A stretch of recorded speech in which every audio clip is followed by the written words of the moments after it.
You're listening to the Native Plants Healthy Planet podcast, presented by Pinelands Nursery. Here are your hosts, Fran Chismar and Tom Kinesic.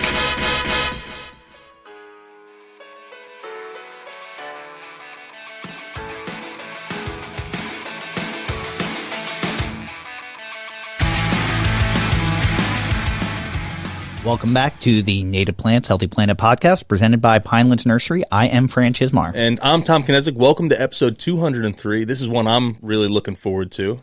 Yeah, and I don't know as much about, and I kind of feel like sometimes you get my best questions when I'm not as, I don't want to say it, I'm always prepared. I don't want to say I'm not prepared, but I'm not as knowledgeable.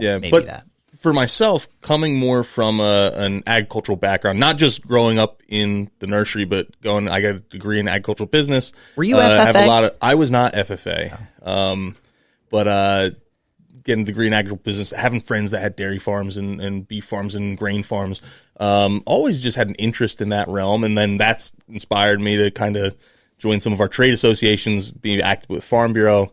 And you were going to go the ag route out of college, right? I was going to go into ag credit or farm credit route. Right. So, and then change paths, which is a good thing. It is a very good thing. Over the last couple of years, I've seen this a buzzword in a sense, which really I don't think is really a buzzword. I think it's really cool around regenerative agriculture. And we kind of talked about that when we had Ray Archuleta on. We had Ray Archuleta on. We talked about it then. We brought it up a bunch of times about how there's all this media pressure, I feel like, that, hey, we need to get away from consuming animal products more towards plant-based diets.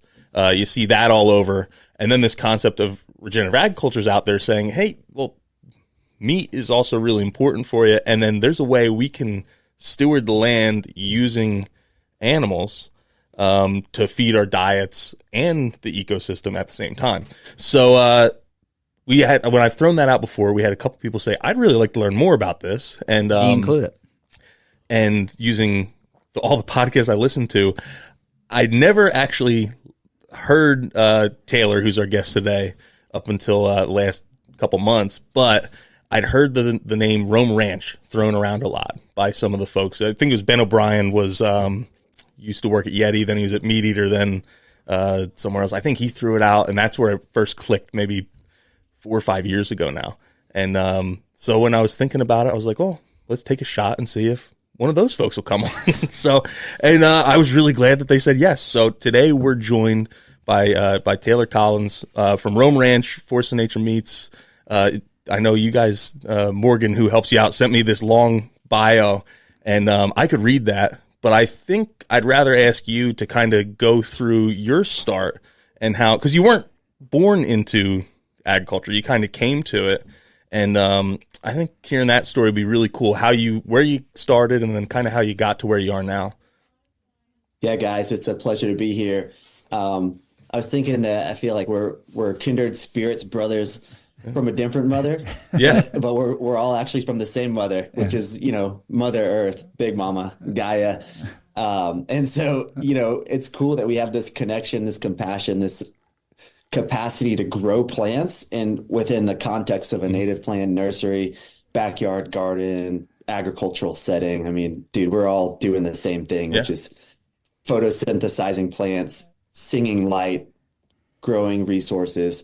It's all part of that web. Yeah, baby. That is the web that we fit into. And, my story, I'm a first generation rancher. So I know you, kind of Tom was mentioning FFA. When I was growing up, I thought FFA was probably like some kind of lingo for future firefighters of America. I was not exposed to an agricultural path. My parents were not in agriculture. We didn't have access to family land. I grew up in a big city, grew up in Austin, Texas. And, really, and I think that's a misfortune a little bit. And everyone's paths are carved with purpose and there's intention and there's this journey that we all go through. But I am so grateful and feel so blessed that I arrived at where I am today, which is managing. My wife and I, we kind of try not to call ourselves ranchers, but if we had to like give ourselves a title that would make sense to anybody, that would probably be it. But we call ourselves more so land stewards. So co-creators within Mother Nature's architecture and the ecosystem. And we have a ranch out in Fredericksburg, Texas called Rome Ranch, as you mentioned. And it's a multi-species regenerative ranch where we're raising bison. We raise heritage breed turkeys, heritage breed laying ducks. We have a honeybee apiary. We do pigs, chickens, geese.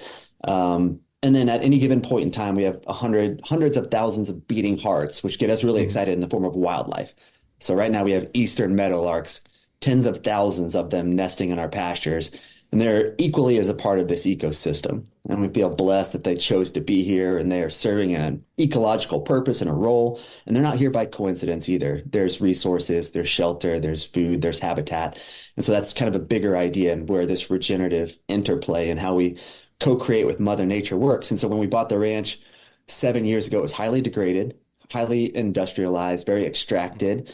And by all practical purposes, the ecosystem had collapsed. The only way to produce food out here was with chemical inputs. And whereas most people came out here and they saw just an ecological desert, we saw this capacity for creation. Again, we saw a blank slate. And again, it's like this cycle or this web of life where only from death comes rebirth.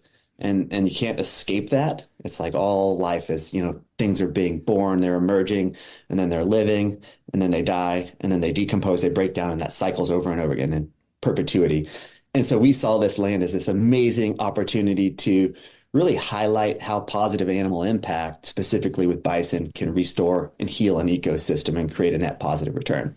Do you think it was easier for you coming from growing up in a city and maybe not growing up in it? Because what you're doing is extremely progressive to a lot of people. I shouldn't say it's progressive overall, but to a lot of people, they may not go that route. If you had traditional farming background, do you think when you bought the ranch, you may have taken the same path towards that? I mean, we all end up where we need to be through that journey, but do you think that journey would have been the same for you?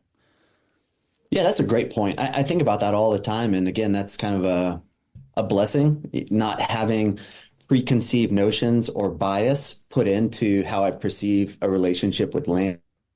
And I mean, the flight of the farmer, like a lot of my neighbors are fourth, fifth generation. And so they're holding the legacy of their family, the identity of their family within an agricultural community. So for them to try some of the more, what you would call progressive land management kind of methodology that we're applying here, it would be very counterculture, and it's very hard to do. And so, yeah, coming in things with an open mind, with a blank slate, not being indoctrinated through any kind of agricultural institutions, not learning like agrochemistry or agribusiness, which it's like literally you're commoditizing and you're creating an enterprise out of land. I came to this more through a true agricultural perspective, which is like the people, the culture, the beliefs, the relationship with land.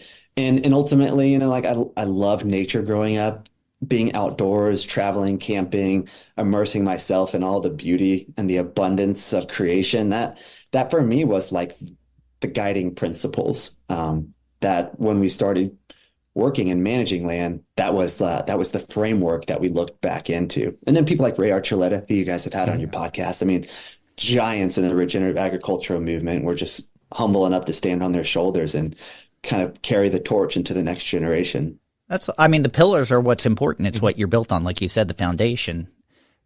And I know I'm already getting off track because that's what I do. But from your success, is it influencing other local ranchers? Or are you seeing this success, like other people saying he's onto something? Maybe we ought to rethink this.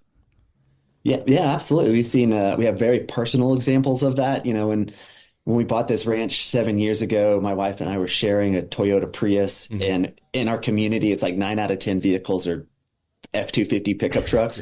And so we rolled up and we just thought we were going to walk right up to our neighbors and we were going to sell them this beautiful romantic vision of regenerating their land, building soil, creating wildlife habitat.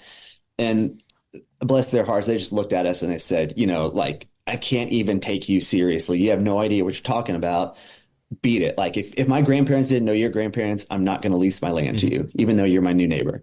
And it was fine. But within 1 year of management, I mean, it was very clear that these fence lines that we shared, the boundary was arbitrary. It was just a barbed wire fence, equivalent rainfall, equivalent soil type, same climate. We could like align on a lot of those variables, but we had 10 times more grass. All the wildlife was on our side. All the ground nesting birds were there. All the deer were there. And so that was this kind of genesis or this moment of realization where neighbors started approaching us and saying, hey, remember when you said that you were interested in managing our land? So if you do that to our side, will we have wildlife like that? And ultimately it's like, what is everyone's context? What is everyone's goal? A lot of our older neighbors wanted their grandchildren to come out and share the resource of the property, which was maybe to hunt. So they're like, if you manage my property, will we have better deer for my grandchildren to hunt? It's like, hell yeah, that's the way you want to think about it. Let's do it. And, our goal is like, we're going to build soil. We're going to create habitat. We're going to sequester carbon. But yeah, having that amazing wildlife experience is a byproduct. It's like they're magnetically drawn because they're wise. They recognize the resources are there. And so they volunteer to participate in that ecosystem when you create that vision.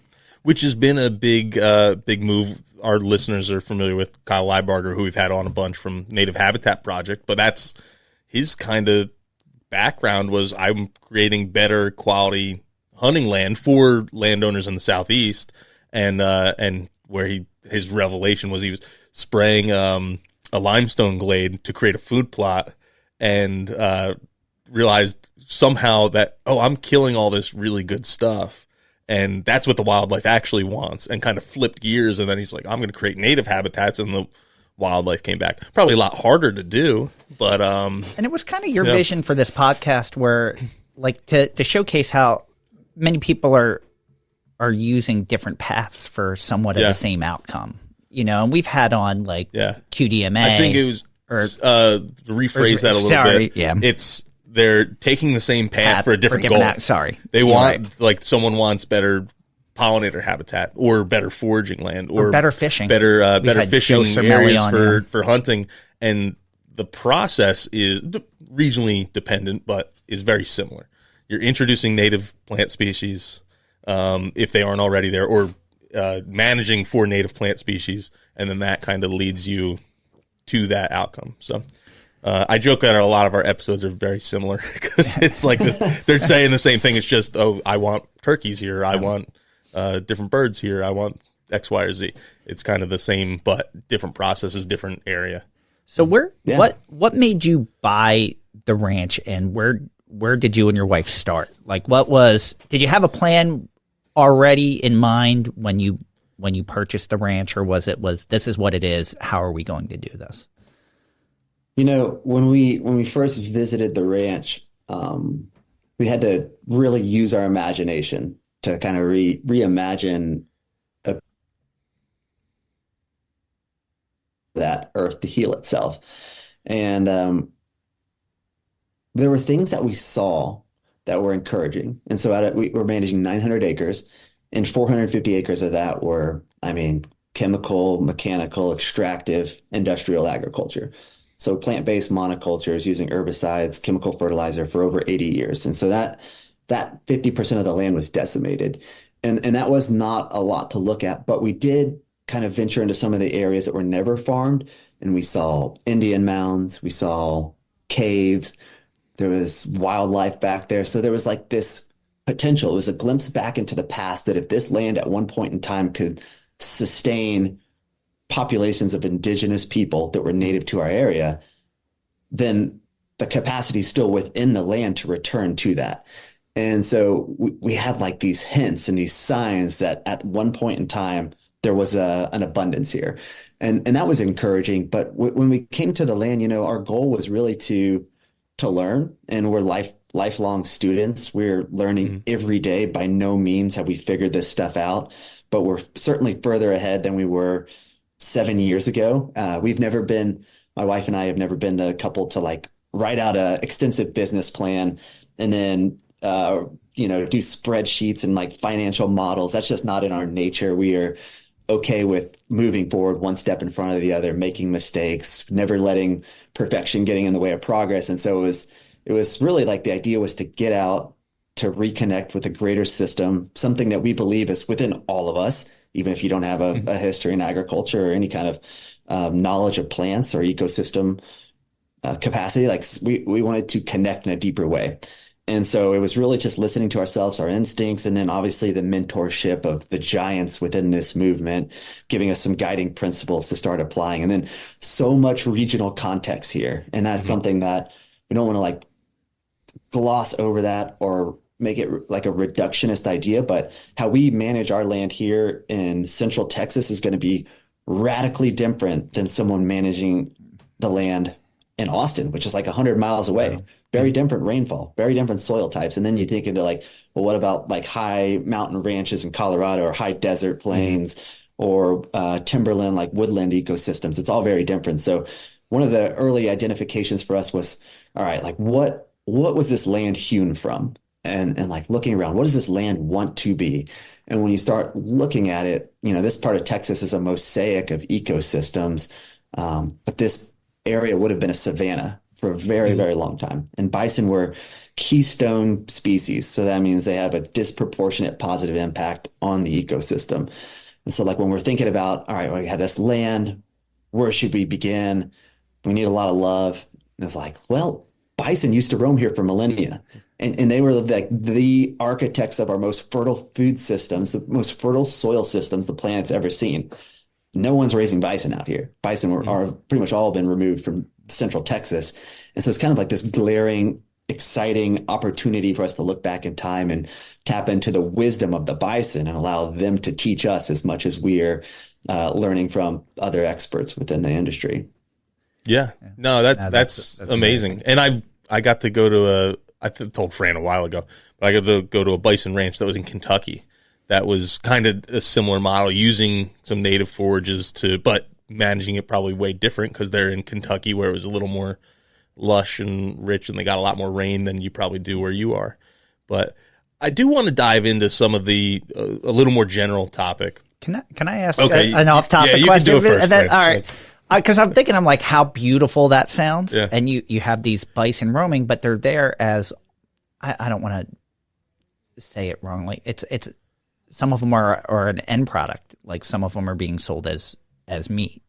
Correct. So how hard is that, creating this ecosystem and enjoying this herd, kind of being back to how nature should be? I guess they've always been harvested for food, and I guess is that the best way to look at it? Is it's kind of being managed through nature for sustainable for the whole food web. Yeah, absolutely. I'm not a hunter. That's why I know Tom is. So we always come at it from different perspectives. And I'm not a hunter because I'm against it. It's just, it was something I wasn't raised doing and never had the opportunity to do. Yeah, I get it. And just for some context too, my wife and I we were vegans for many years before, I could have never seen ourselves going this path. But what we've realized working with bison is that, the way that we think about really honoring an animal through its life cycle is the first thing you have to do is to give that animal the most optimized environment to where it can express its own inherent potential, its highest level of potential, shine brightest within its ecosystem, express all of its innate desires, consume the diet that it was biologically engineered to consume. And in the case of a bison, serve that keystone species role within the ecosystem.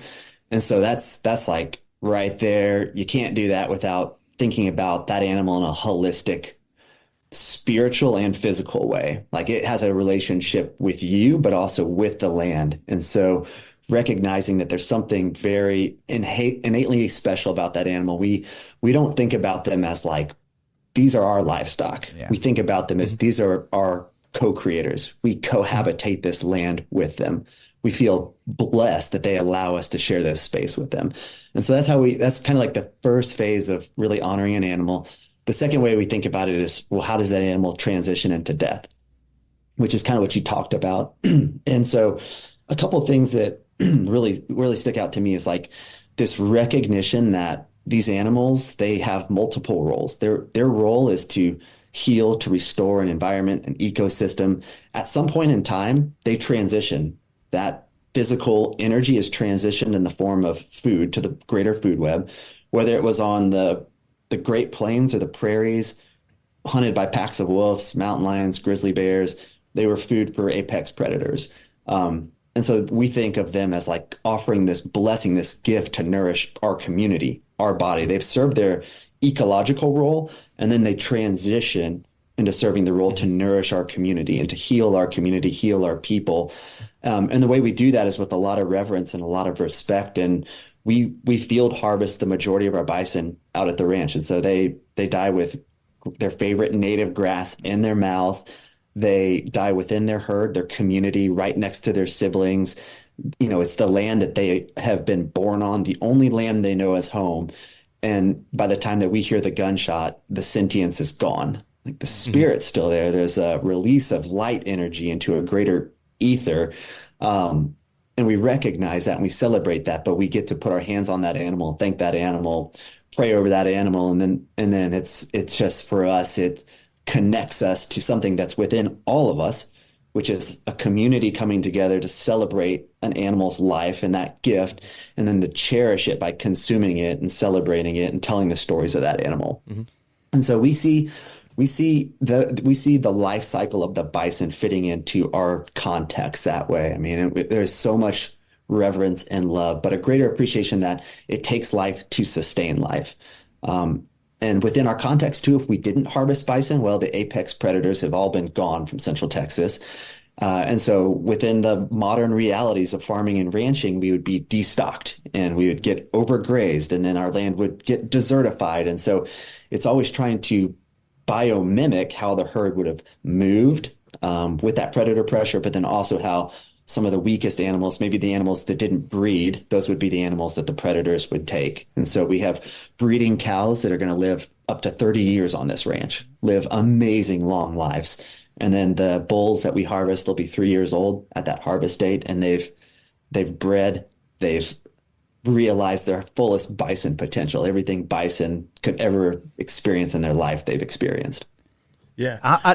Thank you thank you so much for that answer. That was amazing. I'm glad I asked that. Sorry to derail you. But no, you're good, because it led me to something else. And one thing I'll point out too is if you want to have an audio experience of that process, Taylor, I forget, it was you or Robbie walked through one of your early episodes through your podcast, Where Hope Grows, actually walk through that process.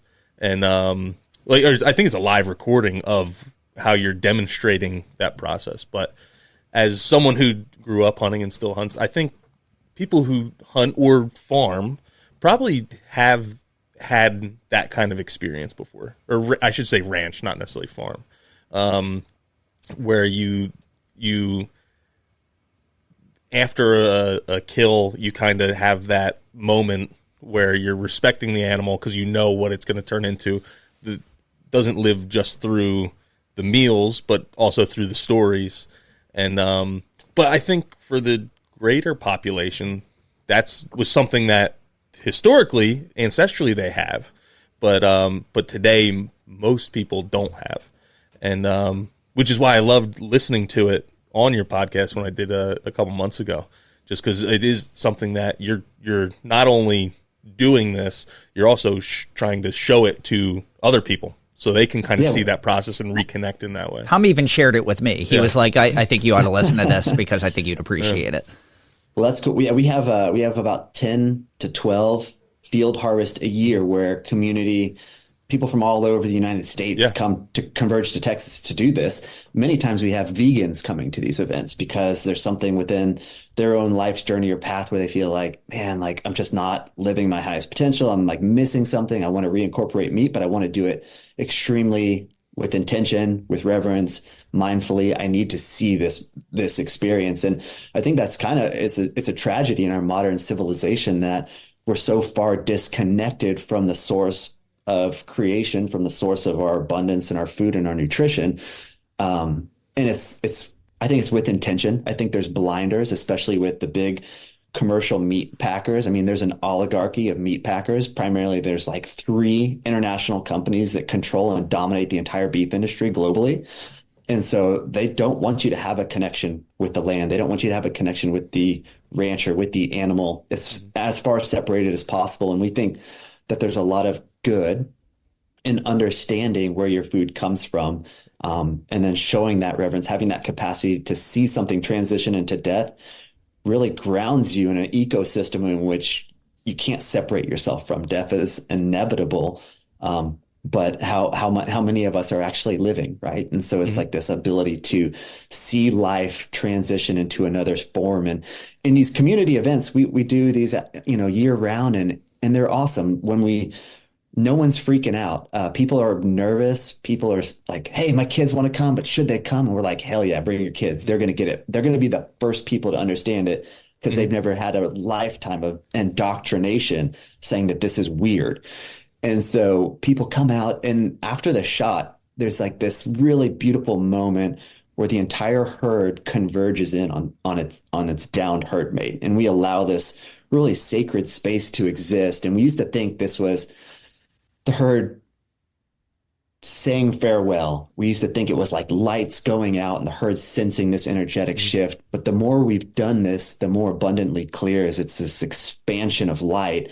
And all of nature is hyper-focused. It's not just the bison, but we have birds come out of the woodworks and they circle this downed animal. And then later that day in that spot, there'll be a huge flock of like sandhill cranes that migrate right over that area. And so it's like everything in nature is intimately aware that there's an expansion, a transfer of energy, a physical shift, a spirit or something being released. And for us to watch that, it's this ability to peek beneath the veil. It's like to see this other side, this other energetic world that we're so shielded from, but it is us. And so people are crying, but it's not tears of sorrow. It's like tears of joy and tears of reverence and tears of just feeling something, feeling connected. And that's what it's all about. It's funny you mentioned that because my wife has been dabbling with veganism on and off for a long time, and she always kind of feels like something's missing. And she wasn't raised that way. She grew up on a farm in southern Poland during communist Poland. And I don't even know if I shared this with you, Tom, but on our first date, she was explaining to me how her grandfather had taught her how to harvest a pig. That's good first date banter. And, I think she feels like, and she's like, when I came to America, the first thing I was given was a McDonald's hamburger. And I was like, what is this trash? Like, I don't want it. Like, this isn't what I think of. And, and it was explaining like, hey, when we harvested a pig, we used every piece of it because it wasn't plentiful and we knew how much it meant to us. And that's where head cheese came from and all these things that a lot of people overlook. But she was like, no, every part of it got used, and it was just a change of lifestyle for her. And I think she's still searching for that you don't get in most of the time in today's culture. Yeah. So where I do want to transition a little bit is kind of more into a little bit more the technical aspects of this. Some of the branding that people see when they go to the grocery store and they're choosing a steak, for instance, is the concept of like grass-fed versus grain-fed or corn-fed cattle.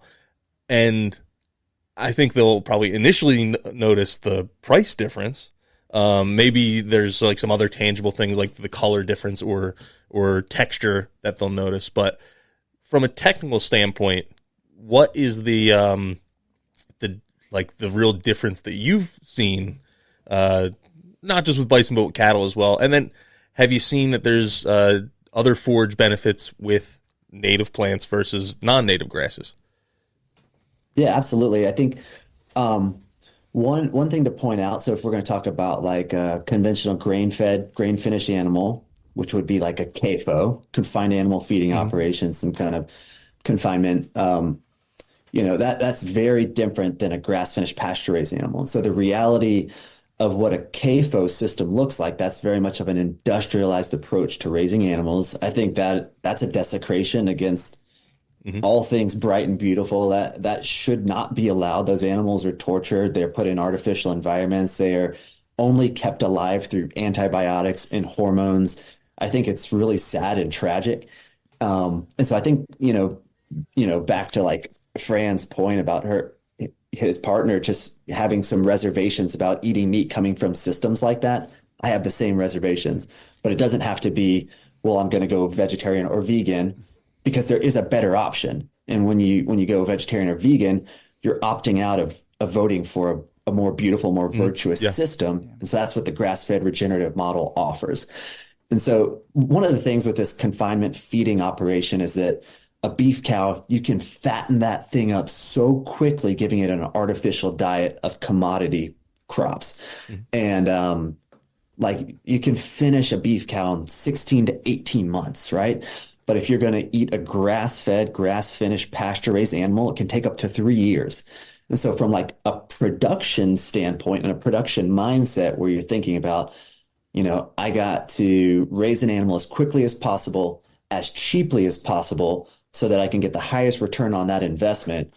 I mean, you're raising an animal in half the time with less inputs, doing it conventionally through confinement and through grain feeding.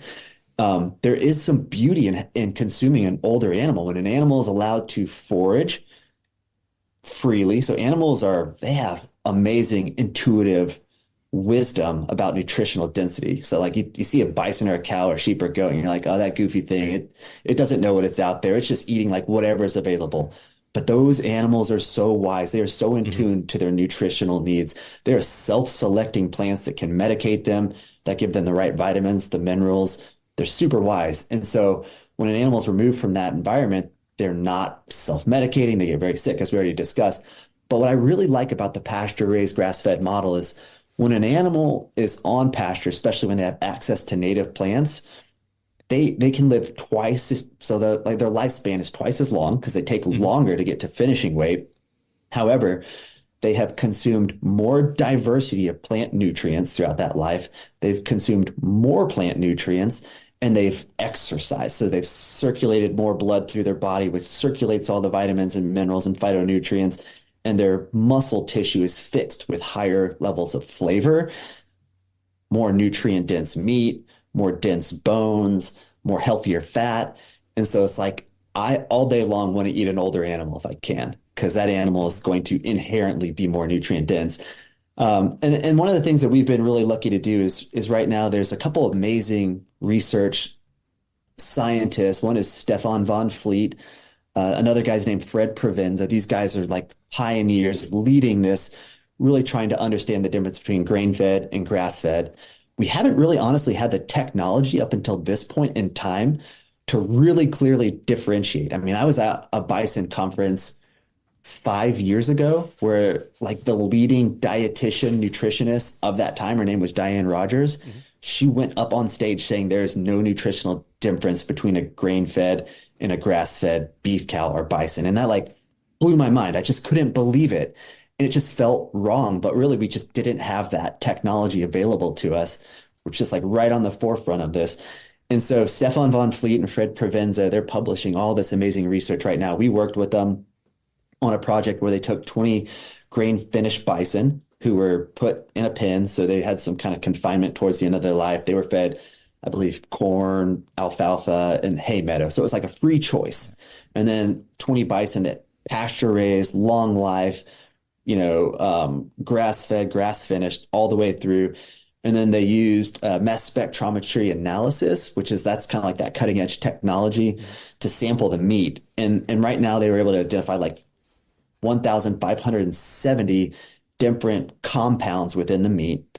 I mean, that's crazy. This is bigger than like, wow. Hey, here's your essential vitamins. Here's your essential nutrients. They can identify over 1,500 compounds that relate to flavor and nutrition.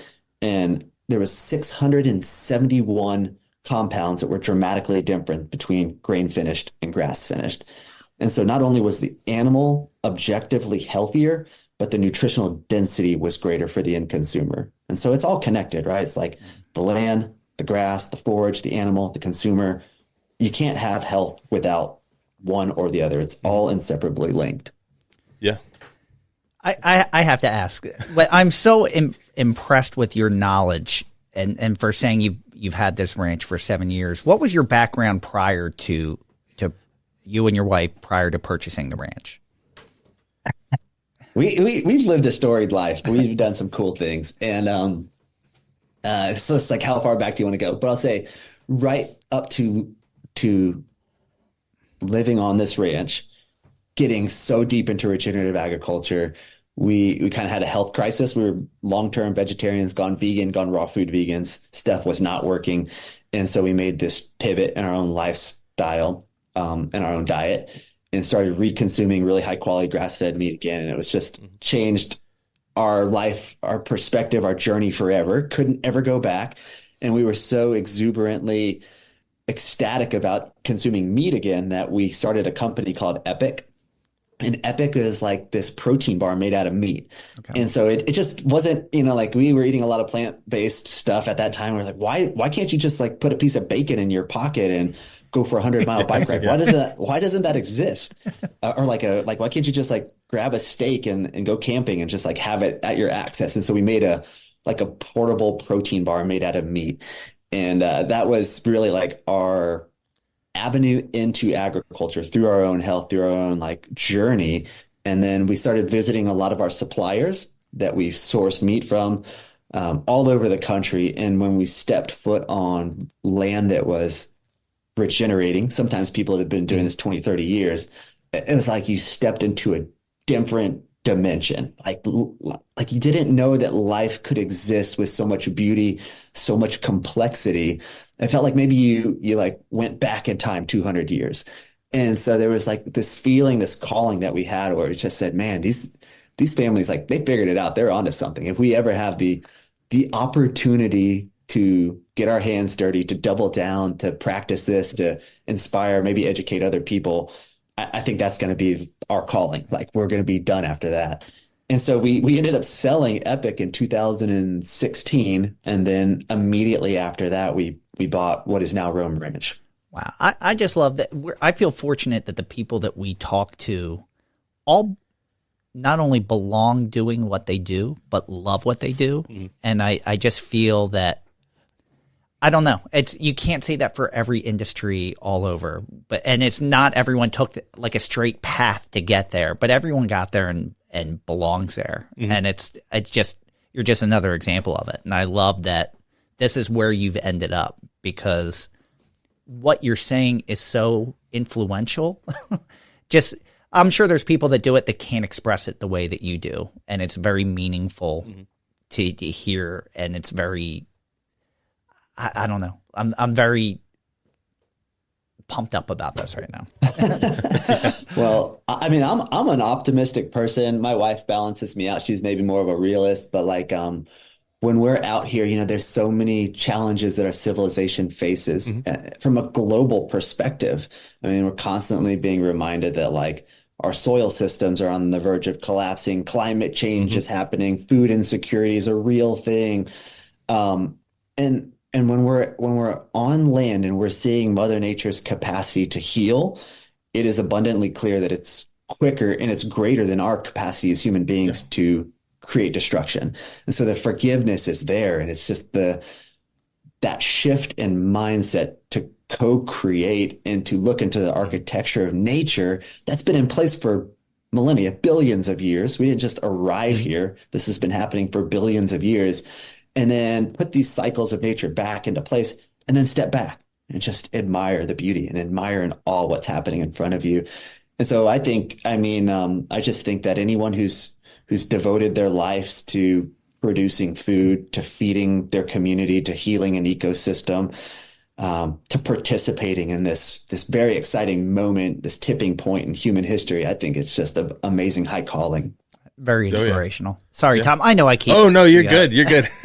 So, I did want to ask, what are some of when you got into this process, were you, or with the ranch, were you introducing native plant species, or were there some already there? Like, what got you to that point, and where you were saying we want to do this with some native plants as well? Bro, native plants were the dream. And this is a part of the journey where this is probably the first time we got our asses handed to us out on this ranch. So you think like 450 acres of farmed fields. We arrive, bare soil as far as the eye can see. It looks like the surface of the moon. And we say like, perfect. Like all this bare soil, we're going to just come out here with this native seed that co-evolved with this landscape, and we're going to reclaim it into this beautiful perennial pasture in like no time. And so we got really excited. We bought, I mean, something crazy like $10,000 worth of native seeds. And we got a hard rainstorm, and like all of our topsoil had been eroded.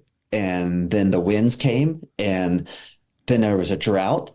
And after a year, we maybe had like 2 plants germinate. So we had like, if you like, okay, like maybe each plant cost $5,000. Cool. That was a horrible experiment. That was the worst idea ever.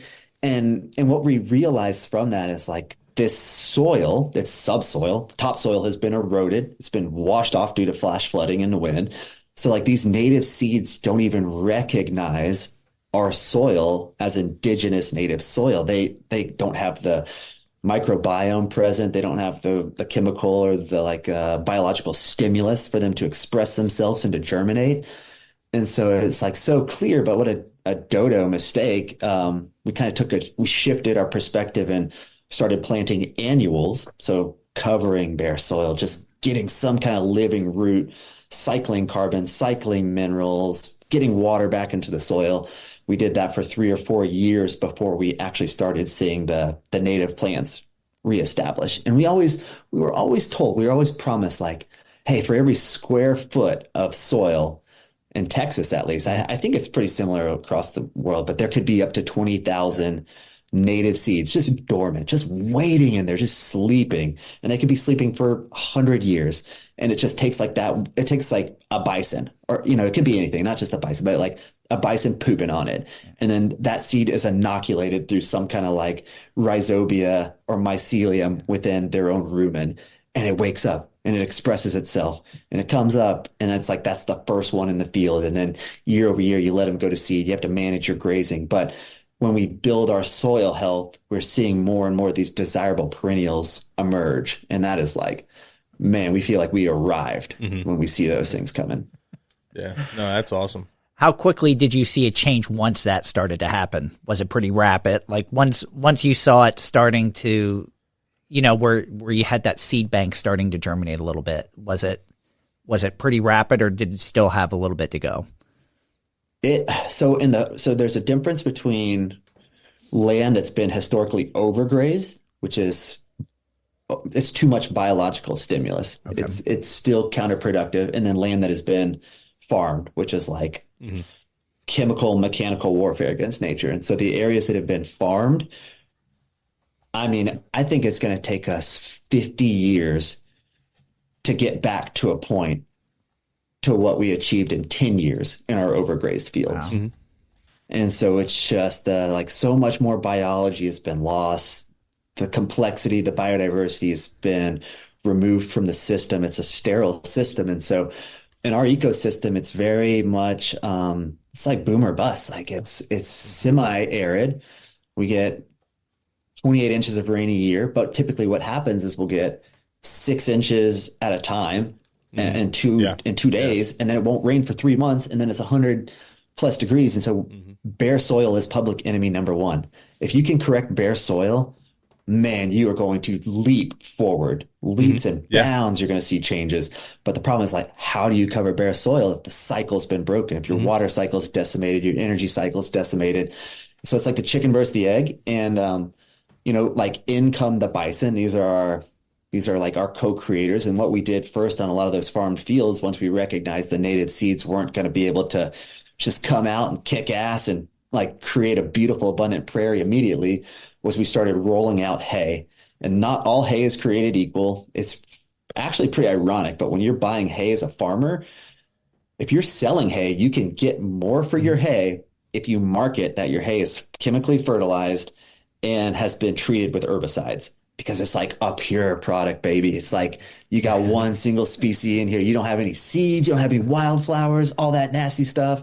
No native plants accidentally got in here. This is like your improved single species origin, which is a joke. And so it's really hard to find hay, but we've sourced native hay. And these are people where we're just driving down the road. We're like, damn, that guy's got a lot of wildflowers and like little blue stem and big blue stem, switchgrass, Indian grass.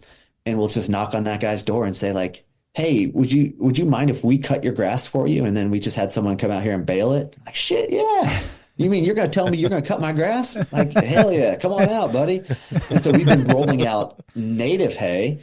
So instead of putting like a big ass 2,000-pound round bale in the middle of the field and saying, all right, girls, like, all right, bison herd, go, dinner bells ringing, we roll that whole thing out on the ground. So we're covering bare soil. We're addressing the water cycle, the heat, like the thermal regulation. We're protecting, we're armoring the soil like Ray Archuleta talks about.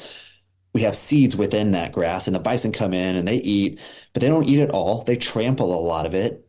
Hay is carbon, so we're importing carbon, which is importing fertility in the form of hay. And what they don't eat, they leave behind, they trample into the soil, which feeds the soil food web. And inevitably there's no better man-made tool at allowing native grass seeds to plant or to germinate than a bison stepping on it. I mean, it's like the architecture of a bison hoof. It's spade shaped. It's my favorite thing to do is when we harvest a bison out here, immediately, like everyone's blessing it, saying thank you.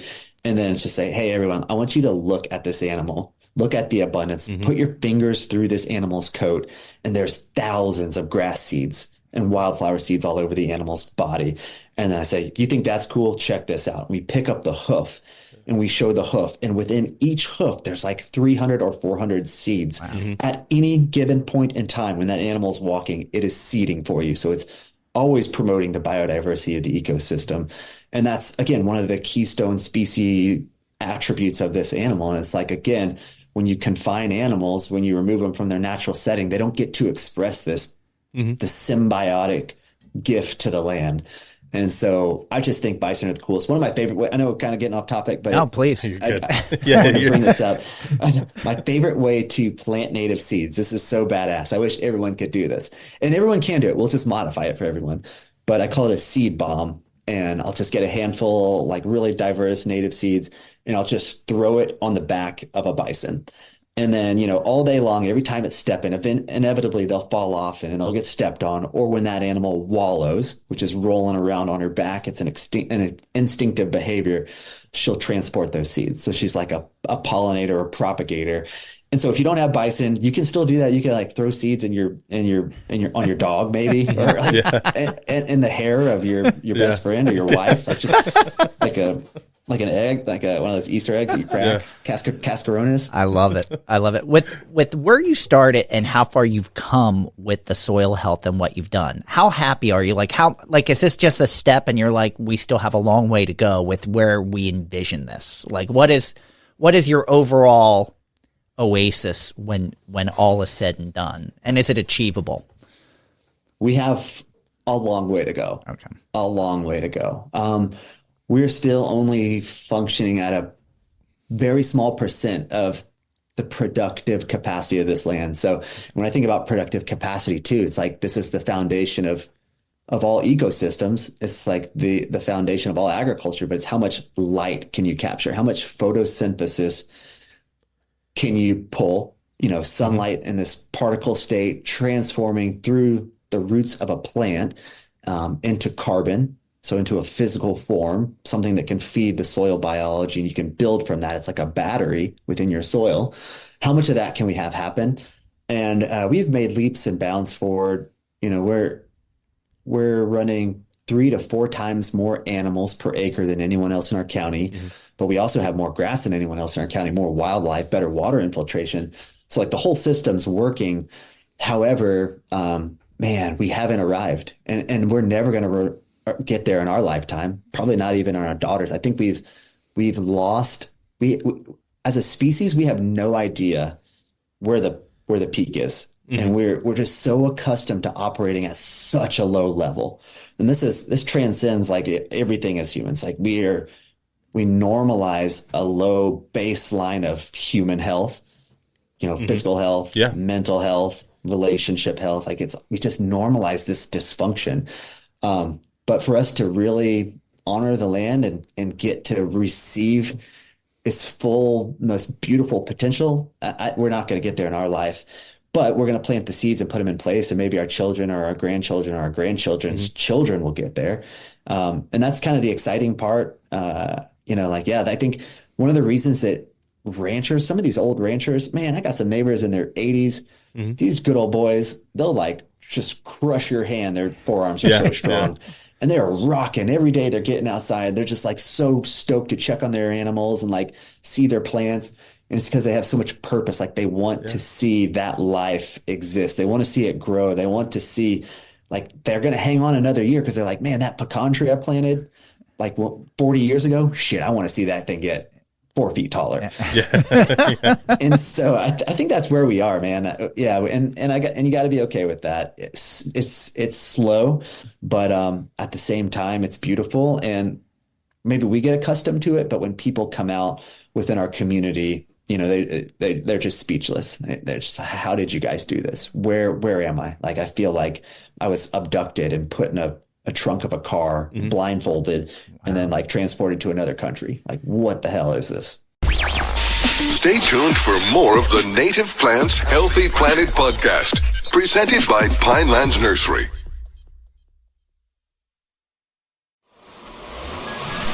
Welcome back to the Native Plants Healthy Planet podcast, presented by Pinelands Nursery. I would love to see it. And one of the questions I have for you was, whenever we talk about ecosystem problems, and over the course of over 200 episodes, we talk about a lot of ecosystem problems, and it comes from an ecosystem out of balance. So as you create a more balanced ecosystem, do you still have, like, do you see an issue with invasives or insect outbreaks for one reason? Is it a more balanced and predictable ecosystem now that you've created a little more balance, or do you still have some issues? Okay, I would imagine that there's always some issues of some sort. Yeah, that's, there's a lot of context and nuance to all of this.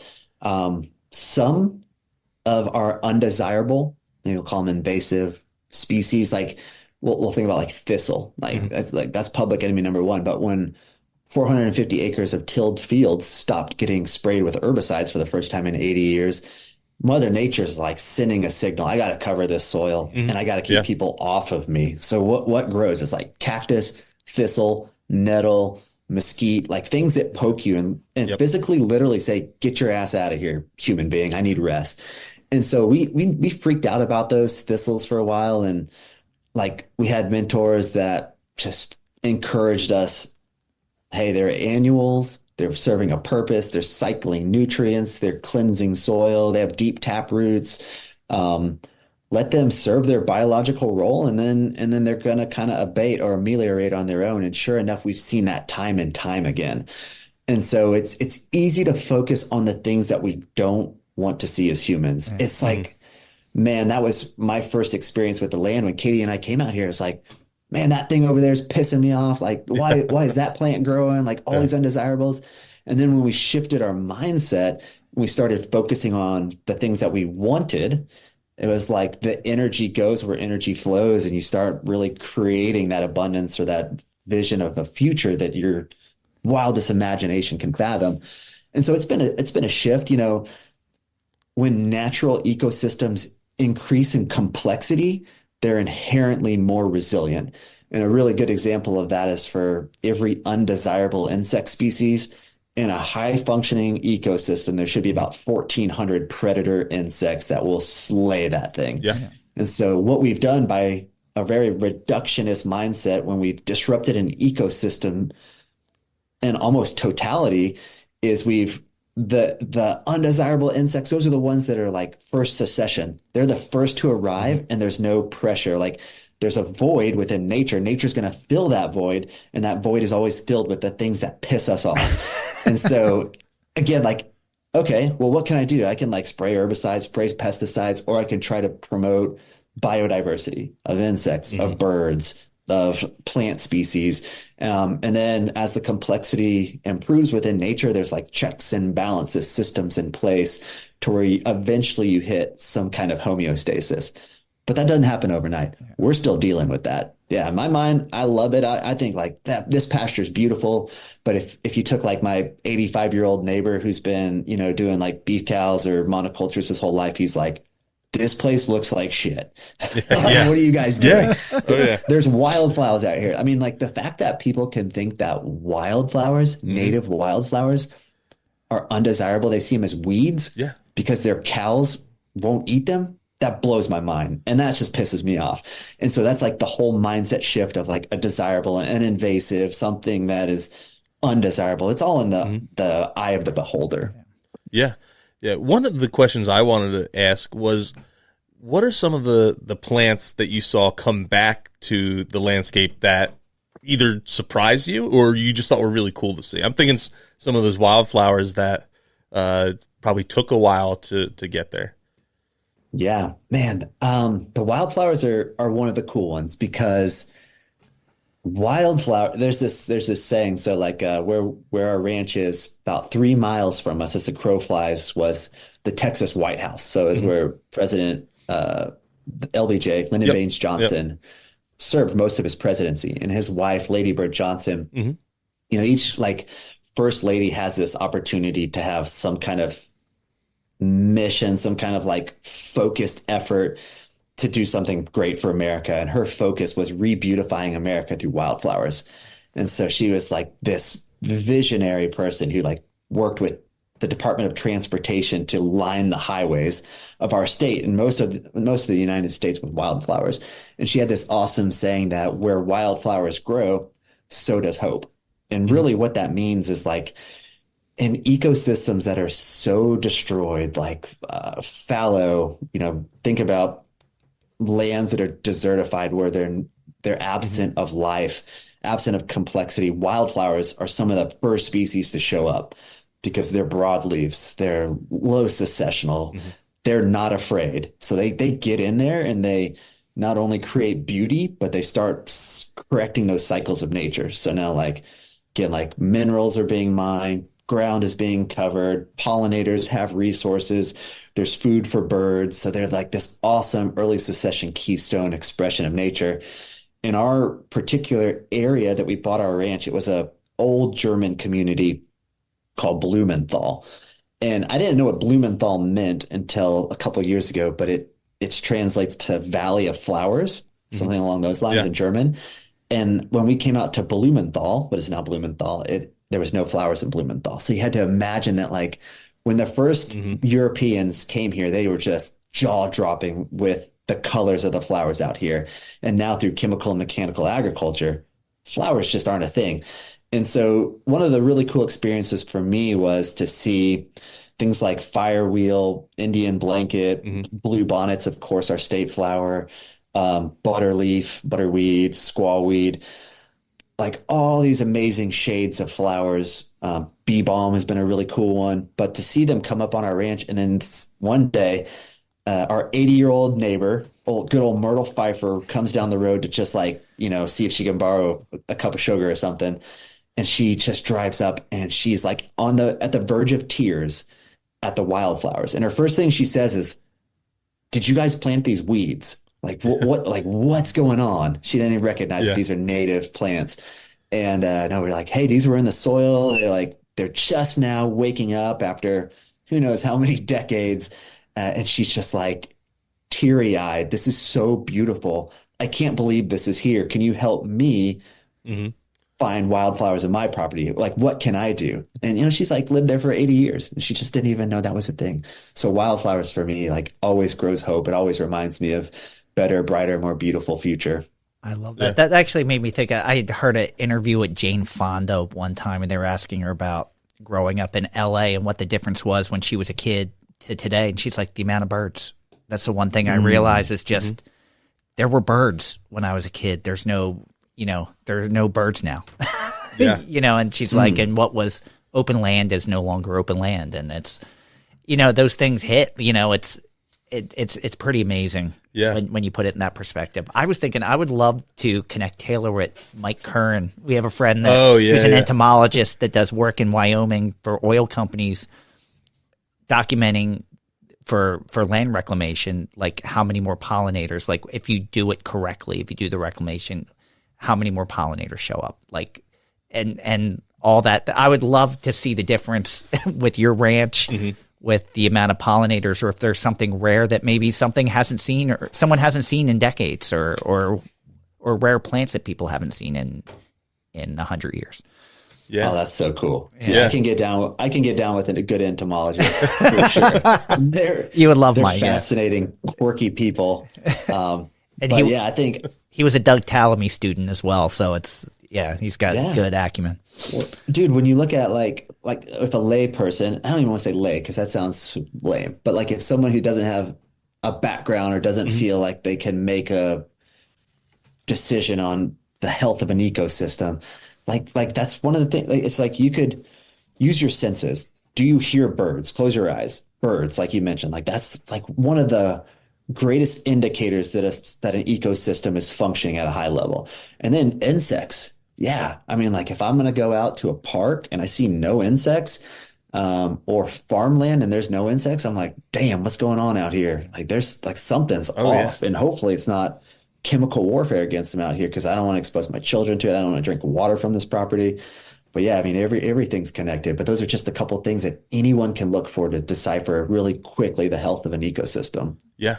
Yeah, for sure. That's we did a moth night with a friend of ours. I guess, Fran, you weren't there. I was there. Tom did it. And but that was his whole thing, is he's like, I can tell how healthy it is by how many moths show up. It's like in the diversity of moths, because moths in particular have really intricate relationships with the plants. There's a lot of specialist moths their caterpillars will only feed on a handful of things. But people don't see them because they really only come out at night for the most part. So you set up and you sit out there till 2 a.m. and just keep track of what moths are coming and have a couple drinks. Have a couple drinks in our case. And but he's like, oh yeah, we had 65 different species of moths, and he's like, oh, this moth here, it's only going to feed off of the caterpillars only feed off of these 5 species of tree, and it only fly like 150 yards. So I know that you have a tree that fits that criteria within 150 yards of where we are right now.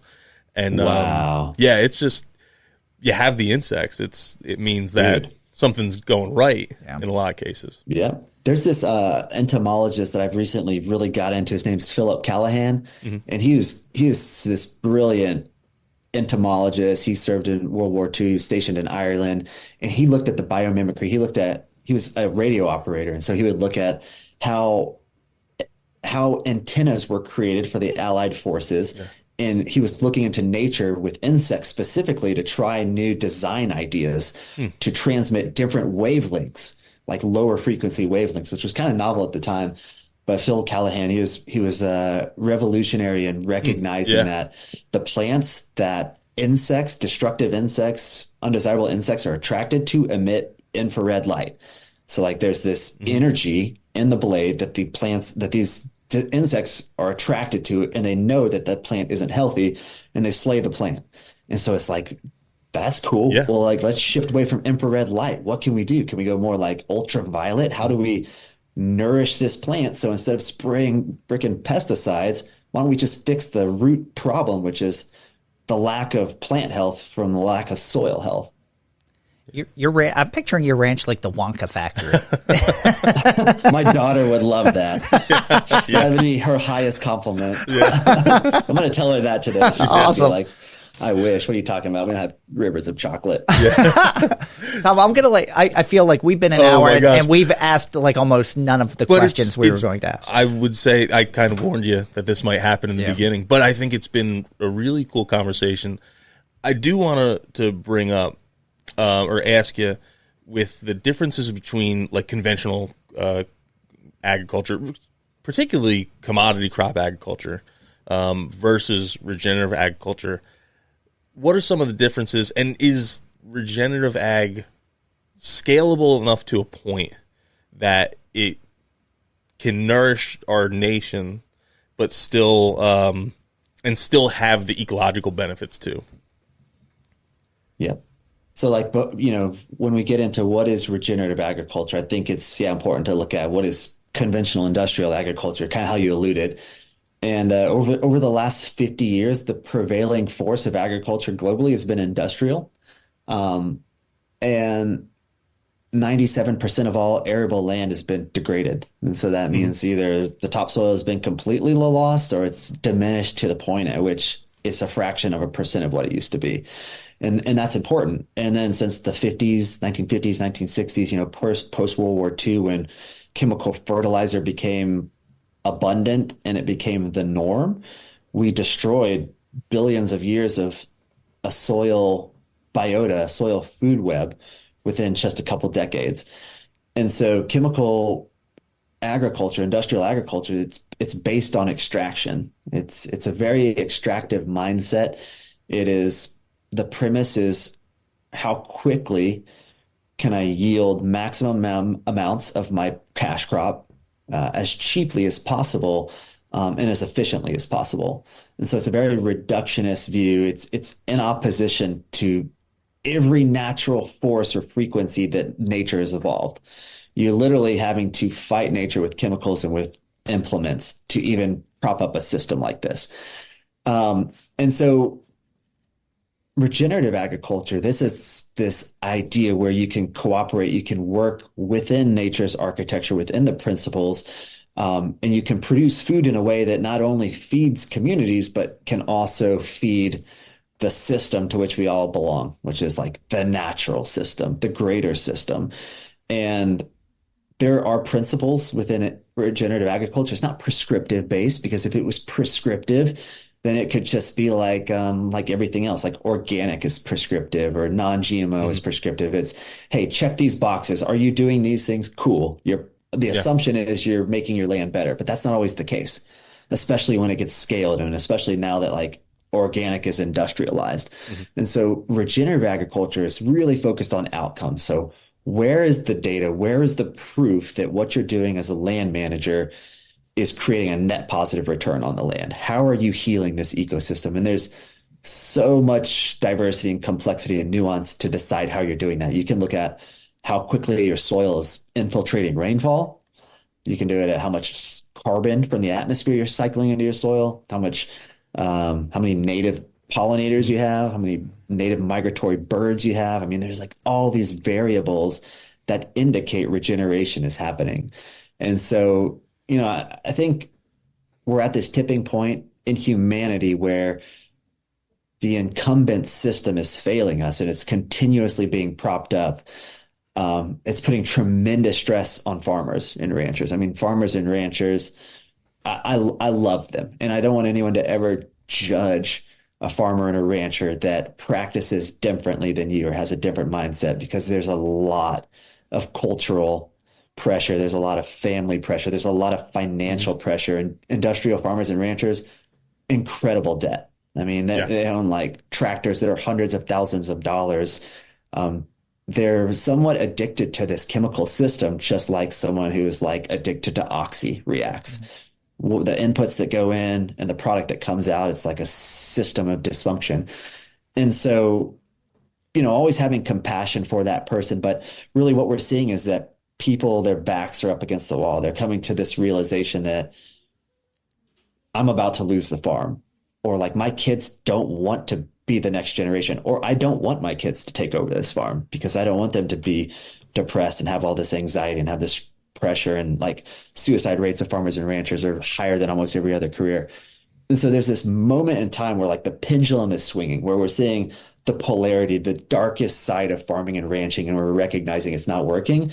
And then like when you're surrounded by darkness, humanity will always be this beacon of light, and it illuminates, and you have this ability to shift, and that pendulum swings in the opposite direction. And it's always like, it's like polarities, like one or the other. Like very rarely are we in the freaking middle.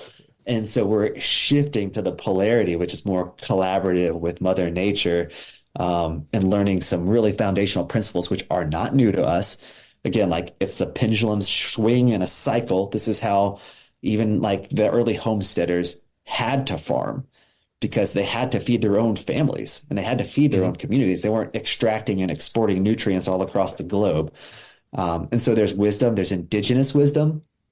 And when people hear like this idea of indigenous wisdom or native wisdom, they think a lot of First Nation people. And that's a wonderful example. But we're all indigenous, like you, me, these listeners, no matter where you come from. Indigenous just says, I'm from a place, and this place is Earth. And so we're all indigenous to this land. We all have this capacity to tap into something that our ancestors were, honestly, they're really good at it, because if they weren't, we wouldn't be here today. So it's within us through natural selection, and let's express those epigenetics and let this be the moment, that tipping point in human history where we move this direction. Wow. Yeah. That's awesome. If time and money were no factor, what would you like to do with your ranch that you're not currently doing? This is like if you get to dream big as you want, what would you like to do that you haven't been able to do? Okay, this would be what I would do. Three things. I would somehow move like 2,000 bison into the ranch for 4 days, and then I would get them out of here for 4 years. And then I would bring them back for 4 days. And so that is the amount of pulse, like this energetic pulse in which these large herds used to impact areas with tremendous amount of risk, especially in the Southwest. So we're in 2 years of drought right now. The bison herds that were here for millennia, they wouldn't be here right now. They'd be up in New Mexico, like high mountains, high desert, somewhere where it's freaking raining. So this area would have rest. So that's the first thing I would do. Second thing I would do a prescribed burn. I mean, like, we've removed that. We've eliminated that from the context of how all of our ecosystems evolved. And so, man, this land hasn't burned in probably 150 years. Shit, let's do it. But it would be controlled, right? And then the other thing I would do, it would be so cool if I could just like somehow get a humongous U.S. Air Force, like the biggest carrier jet ever, and just dump compost and mulch out of it as it flew over the ranch. Just like coat the whole ranch in mulch and compost, like an inch thick. That would be badass. I would love. I was thinking when you were talking about bringing the 2,000 bison in, I'm like, this sounds like a Burning Man festival. Like, we can tap in with Ted Turner, get him to bring his bison across, and it would be like a 4-day festival, like Bison Festival. Dude. That would be phenomenal. I'd buy a ticket for that. Bro, me for the too. campground. And do it during the eclipse that's coming up. To get weirder. That would be awesome. I'm in. Yeah. That, and I was thinking it would be interesting to get Kyle Leibarger from Native Habitat Project out to see you to help with the prescribed he'll light it on fire. He'll do it for you in a responsible way. Yes. But, there we go. One thing you brought up, the industrialization of organic, and that term organic and organic agriculture. How do you prevent the term regenerative agriculture by being gobbled up by that machine? I kind of see it happening somewhat already. Like it's become like a buzzword, kind of how I mentioned in the beginning. There's farmer friends of mine or rancher friends of mine who are saying, "Oh, we're doing this regeneratively," but when I look at their practices, I'm like, "Well, you aren't doing anything with native plants. It's like you aren't really pasturing and really rotating that pasture quickly." I kind of just feel like you're saying that, but maybe you don't have a full grasp on what the term means. Do you foresee that being an issue? Yeah, absolutely. I mean, big industry always kind of tries to hijack these, as you said, like trending phrases or these ideas that are, like these narratives, these romanticized vision of something that's better. And then once it gets scaled, it's like it loses its core, like organic. And so, like what we have to prevent and be careful for is, like, I think your friends and my friends, people that I meet at the farmers market, they're like, we're regenerative. They, in their heart, like in their heart space, they feel compassion, they feel love, they feel reverence. They think that what they're doing is the right thing. And so they're calling it regenerative. But to define regenerative, it has to be more than that just fuzzy, warm feeling in your heart. It has to have objective data. There has to be outcome. You have to be able to say, I am regenerative because of this outcome on my ranch. And there's groups trying to do that. The Savory Institute, who we work closely with, has a seal called Land to Market. And it's super stringent. These guys are coming out and doing annual ecological monitoring on your land. And then every 5 years, a very robust all day monitoring. And so these guys, it's like year over year, they're tracking improvements and changes and shifts as a result of your management. And that's really like where the regenerative movement needs to be defended, to where it cannot get manipulated and hijacked and lose all of its integrity. Yeah. Awesome. Yeah. Awesome. I think that's a great answer. I was going to say, I listened to your interview with, I'm blanking on the guy's name, but from the Savory Institute, when I was in the car last night. And one of the concepts he brought to light that I hadn't even considered is this goes beyond food. It goes into like the whole leather industry and all these animal byproducts, or what we consider byproducts, that are useful in so many other ways. And that's when someone's, okay, I'm going to go to the grocery store or farmer's market, I'm making a relationship with my local farmer to buy their produce, meat, whatever it is, and forming that relationship. But we're not doing that with our wallets or pocketbooks or shoes, those kind of things. But in a sense, we can, was some of his point, which I really loved. It's like I said, just light bulb went off at 10 o'clock when I'm driving home in the dark. And this is when I heard some of that. So yeah, that's cool, right? Oh yeah, I mean, super cool. It's very holistic.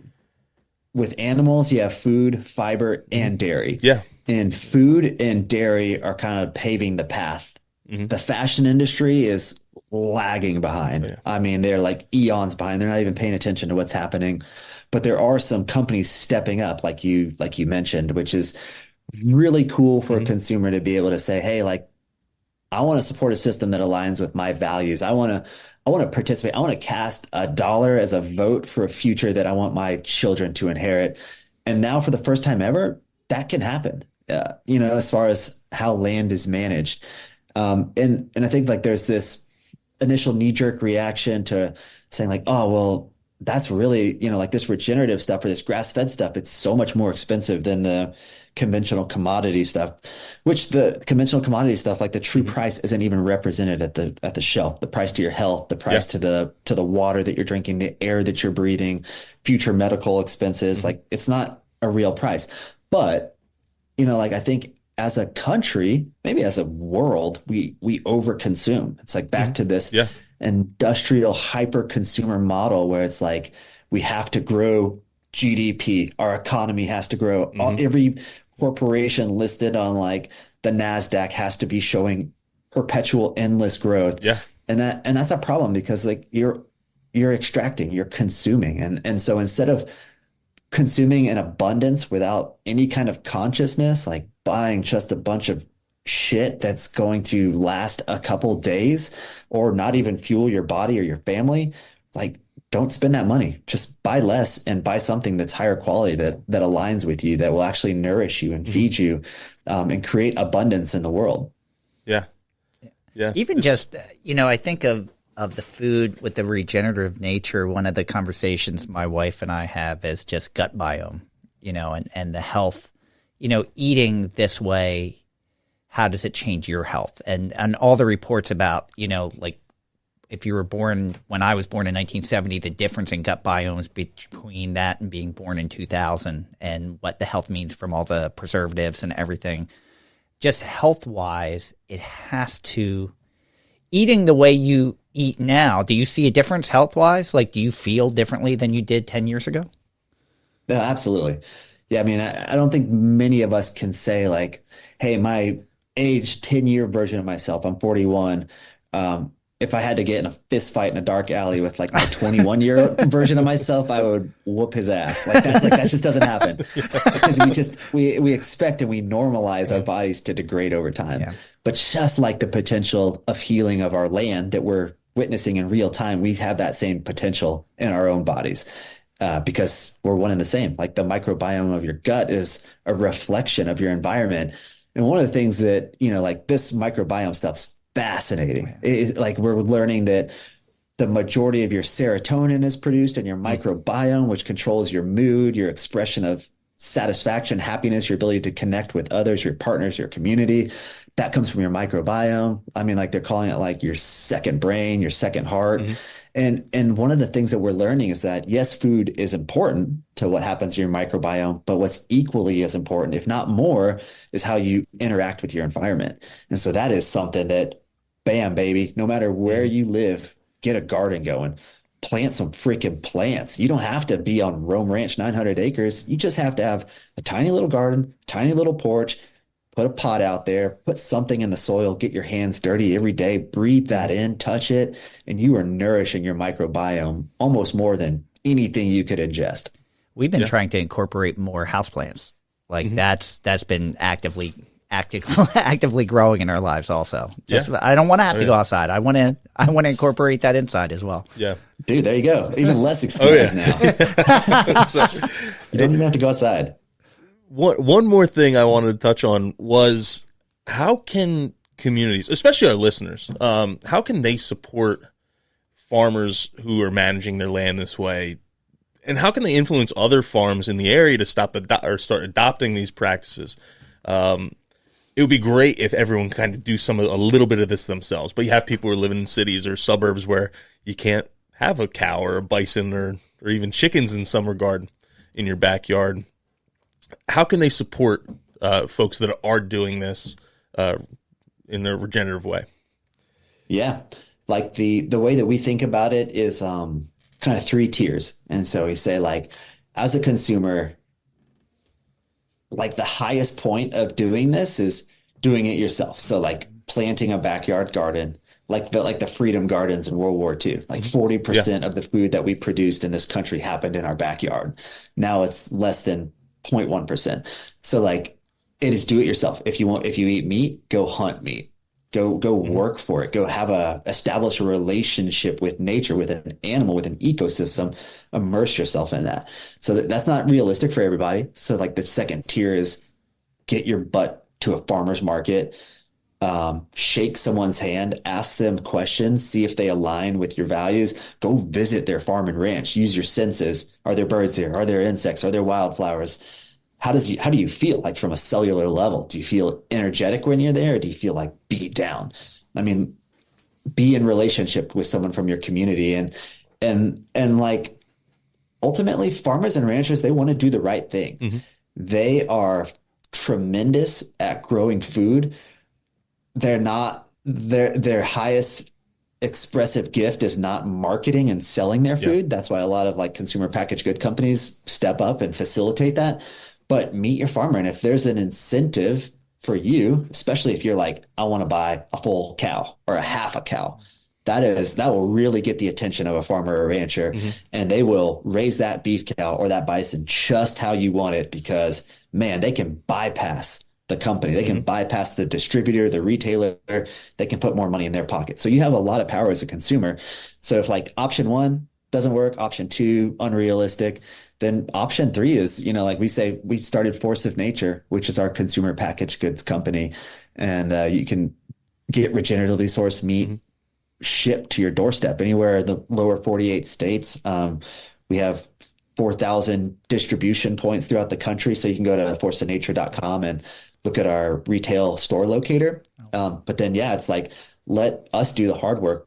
Force of Nature is a collection of farmers and ranchers, just like Rome Ranch. Many are family, independently run, that are doing better practices for the land, but historically not getting rewarded for it. Historically, some of our partners have been doing these things for 30 years, and their beef cows are going to commodity feedlot markets. Like they're going into the fast food restaurant supply chain. And it's like such a disconnect. It's a disservice, a dishonoring of that animal towards the end of its life. And so, let us do that hard work in the vetting. And, it's like a more easier, convenient way where you don't have to leave your house if you don't want to. We'll ship it to you. Yeah. Awesome. Yeah, no, that's all awesome. Great options. I'm glad you brought up Force of Nature, because that was something I wanted to make sure you touched on too, because it's something you guys have worked really hard to build, and like I've kind of said from the very beginning, it's something I've been following along from a distance, and feel like you're doing it the right way. So awesome. And I hate to do this, but I'm looking at the clock and I'm like, we have to ask the last question. I knew we would have to do it eventually, but so we always end the podcast on With the same last question. You know, you always say this is how we end the podcast, and then we do a final thought after that. Well, it's always the last question. Whatever. So we always end with the same last question. Yeah. How's that? Is that better? Yes. Better yeah. That's and it's a simple question, but sometimes the hardest question. And it's, what is your favorite native plant? Yeah. And if you don't mind, I do want to add on, you don't have to do this if you don't want to, because it is stealing your stick. But would you say where hope grows for you? This is how Taylor ends his podcast. Okay, all right. Yes, where hope goes. So I kind of want to hear your answer, if you're willing to share it. All right. So my favorite plant, I had to think, like my first reaction was obviously a perennial grass. I was like, what's my favorite perennial grass? And I was thinking, what's my favorite wildflower? But then I really took a bird's eye view, like a bald eagle flying over our property and looking down, I was like, oh, hell yeah. That pecan tree, baby. That pecan tree. So if you guys will let me say a tree. Yeah. A majestic, deciduous Texas pecan tree. It's our state tree. These things are brilliant. They're beautiful. They can get huge. They have that big old taproot that I just envision it going down into deep time, deep earth, dark spaces, mining ancient materials, bringing them up. I love that the deciduous nature of them, the leaves fall, they create litter during the winter, covers that bare soil, breaks down as compost. And then, it's a really important plant for our ecosystem. Wildlife live off of, they survive by the pecans in the winter. And then, the people that lived here before me, the people on this land, sustained their communities during the winter on that plant. So just forever reverence for the pecan. Was it a good mast year for you this year or this past year? Yeah. It's looking awesome. Yeah, exactly. Awesome. Yeah, we go to a pizza place in town that has a couple pecan trees that you sit under and eat. And my daughters, they don't want pizza. They collect pecans and crack them with their water bottles and eat them for dinner. That's awesome. That's awesome. Good winter. Yeah. So the way we really end the show is with a final thought. And we start with you and we kind of hand the floor over, and you can use the time however you'd like. If you want to summarize, mention something that we hadn't talked about, promote something, you can use the time however you want. And Tom and I will take a turn after you, but the floor is yours. Sure. Yeah. I think just I would say something that's really struck me lately is important is when we do a bison field harvest, it becomes abundantly clear. We think about energy as this animated form within one dimension, something that we can see moving. And then when the bison, for instance, is transitioning into death, it's like the energy is diminishing. But energy is multi-dimensional. And this is with animals, it's with plants, it's metaphysical. And so in the sense, through the bison, there's energy that lives through that animal, expressed through animation. There's energy that lives within that animal, which is expressed through its microbiome. And there's almost more organisms within it than the sum of itself. It's what's going on here? Is this a bison with a microbiome, or is this a microbiome that's living on a bison? Right. And so understanding the energy flow there, but then also understanding the energy flow that's outside of that animal and the transfer of the energy. And every time it steps, as we mentioned, it's the ability for mycorrhizal fungi to proliferate is gifted, or seeds are germinated, insects have habitat. And so it's really thinking about ourselves as these energetic beings with more than an ability to just physically do stuff. But when we focus and align our spirit with our heart, with our physical being, we can express our greatest, highest potential. That is a wonderful final thought. You want to follow that up? Fran, I'll defer to you first. I think about how much I know this is an incredible episode. One, because I didn't talk that much. That's how you know it's a good episode.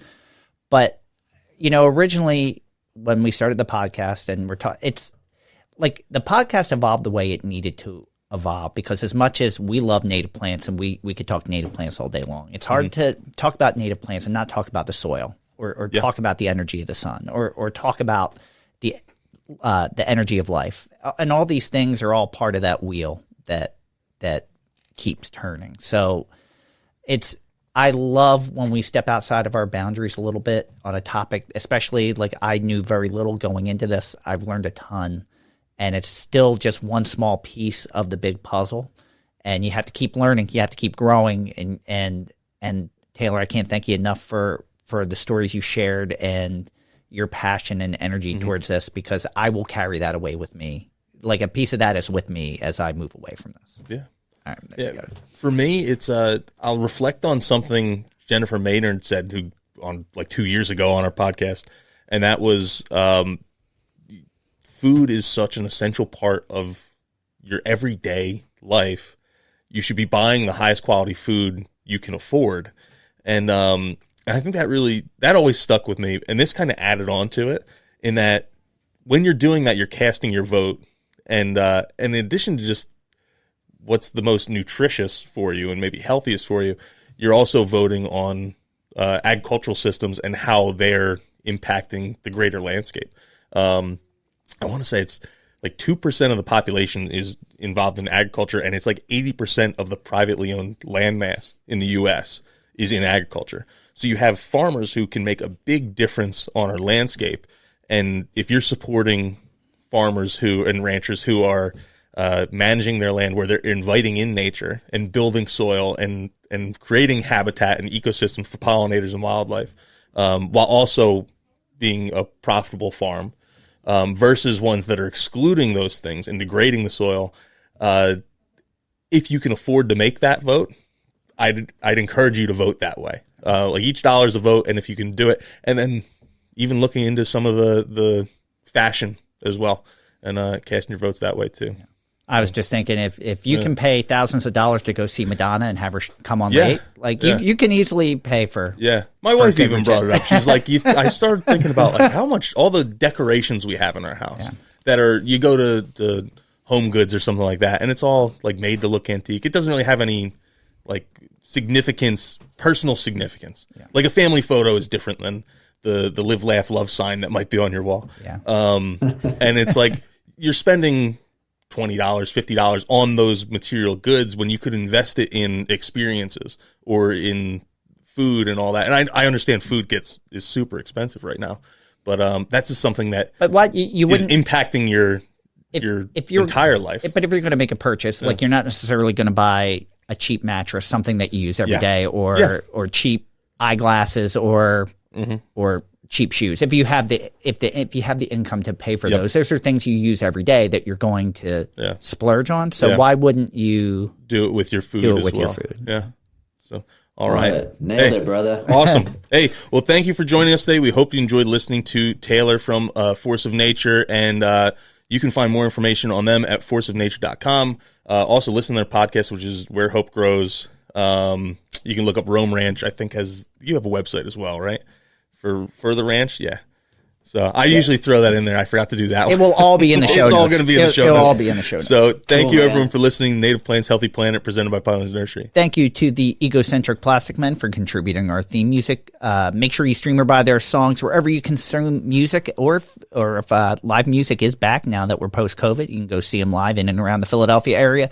Follow us on Twitter at Pineland Nursery, Facebook at Pinelands Nursery NJ, Instagram at Native Plants _Healthy Planet. Also, YouTube at Pinelands Nursery. Don't forget about the question and comment line. If you call and leave a question or comment, you're entered in for a copy of Leah Rampy's book, autograph book, Earth and Soul. You can call us at 215-346-6189. I will repeat that, 215-346-6189. Ask a question or leave a comment. We'll do our best to play it on a future episode of The Buzz and answer it. And don't forget about the Native Plants Healthy Planet Facebook group. Just keeps growing leaps and bounds every day. I'm really proud of the community that's been built there. Yeah, you can buy our merch on our website, which is www.nativeplantshealthyplanet.com. We have a bunch of stuff there, and we don't keep any of the profits. We donate them to the boots on the ground organizations, where a couple $100 will go a long way. So all the profits are going to folks who could really use it, organizations that can really use it, that are revolving around native plants. You can listen to our podcast really wherever you're listening to now. And if you haven't already, hit subscribe, leave a 5-star review. If you do a little write-up with that 5-star review, I'll give you a shout-out on one of our Buzz episodes, which is coming up next week. Yeah. So with that, I'm Tom. And I am Fran. Thanks again, everyone. Taylor, thank you so much for spending as much time as you did with us today and your inspiration. We appreciate it. Coming up next week, we have a Buzz episode, and we're going to announce the winners of our autograph book contest. So make sure you tune in for that. And until then, keep it native.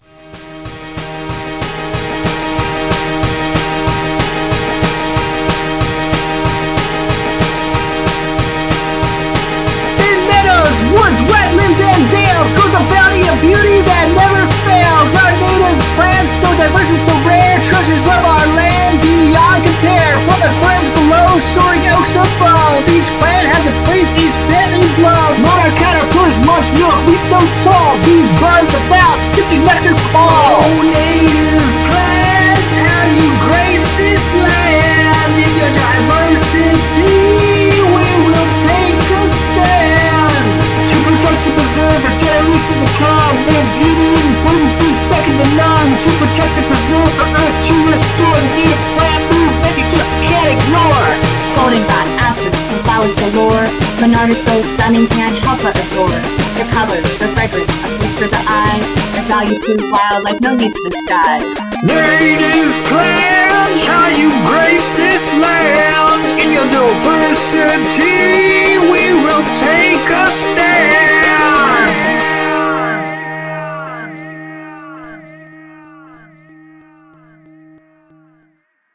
Thank you for listening to the Native Plants Healthy Planet podcast, presented by Pinelands Nursery. Remember to like, share, follow, and comment.